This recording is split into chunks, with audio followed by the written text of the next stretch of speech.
শালার আজকে বসে তারা পুলিশে ফোন দিতেছি। হ্যালো, কসাকাটা থানা। স্যার কে স্যার? এই স্যারের জন্য একটা কড়া করে বানা।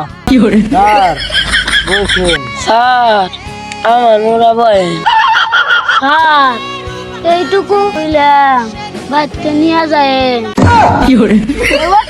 খানে নিয়ে তাকে ডিম দিমু। স্যার আমার গালা ঘুরা মজদা দিয়েন। স্যার আমার এলা ডিমটা ফালা করে দিয়ে। স্যার আমার ডিমটা সিলাইয়া দিয়ে। আগে আগে ছেড়ে দে আমার নাড্ডু দল আগে শাস্তা করে নিয়ে আগে। স্যার আমরা যতই মারেন ঘুরা মজদা আই নাকবো।